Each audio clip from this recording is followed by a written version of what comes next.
রেলমন্ত্রীকে চিঠি শুভেন্দু অধিকারীর সুতি ধুলিয়ানে এনআইএ তদন্ত চেয়ে চিঠি শুভেন্দু অধিকারীর। রেলের সম্পত্তিতে ব্যাপক ভাঙচুরের অভিযোগ, মুর্শিদাবাদের সক্রিয় জঙ্গি সংগঠন দাবি শুভেন্দুর।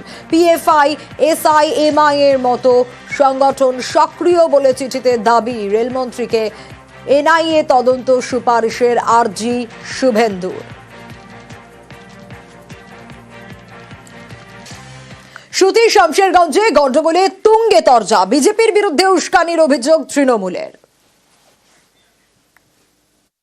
বিজেপি যেটা চাইছে এই ওয়াকফ বিল নিয়ে সাম্প্রদায়িক উস্কানি দিয়ে সমাজকে ভাগ করে দেওয়া, সেই ফাঁদে পা দেবেন না, সেই ফাঁদে কেউ পা দেবেন না। রাস্তায় দাঁড়িয়ে দোকান পুড়িয়ে ইট মেরে ওয়াকফ বিল প্রতিরোধ করা যায় না। যারা এখানে করছেন তারা বিজেপিকে সাহায্য করার চেষ্টা করছেন, যারা করছেন তারা বিজেপির হাত শক্ত করার চেষ্টা করছেন। পাল্টা তৃণমূলকে তোপ সুকান্তর। বিজেপি কোনো সময় 356, 355, আজ অব্দি বিজেপি একবার 356 জারি করেছে, তাও নিজের স্টেটকে ভাঙার জন্য। কোনো বিরোধীদেরকে ক্ষমতা থেকে সরানোর জন্য আমরা 356 ব্যবহার করি না, এটা আমাদের নীতিগত সিদ্ধান্ত।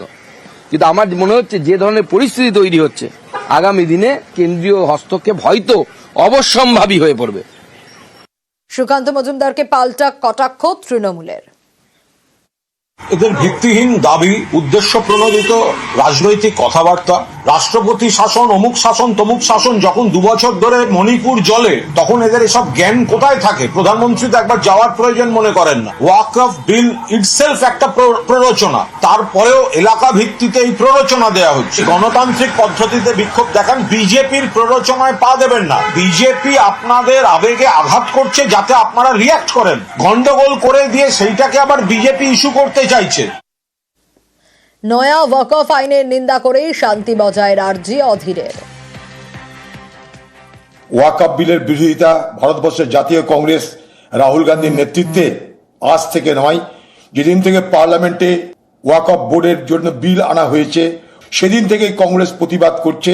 কংগ্রেস পার্টির পক্ষ থেকে আমরা সুপ্রিম কোর্টে যাচ্ছি এই ওয়াকফ বোর্ড আইনটাকে বাতিল করার জন্য। কিন্তু প্রতিবাদ যেন প্রতিবাদের মতন হয়। পশ্চিমবঙ্গে একটা অদ্ভুত ভাবে সাম্প্রদায়িক উত্তেজনার সৃষ্টি হচ্ছে। সেখানটায় পুলিশকে মার ধর, তাদের গাড়ি জ্বালিয়ে পুলিশ কোথায় পালাবে তার পথ খুঁজে পাচ্ছে না। আমি শুধু একটা কথা বলবো, আন্দোলন নিশ্চয়ই হবে, কিন্তু সেই আন্দোলন যেন শান্তিপূর্ণ হয়, সেই আন্দোলন যেন কোনো সম্প্রদায়ের বিরুদ্ধে না যায়,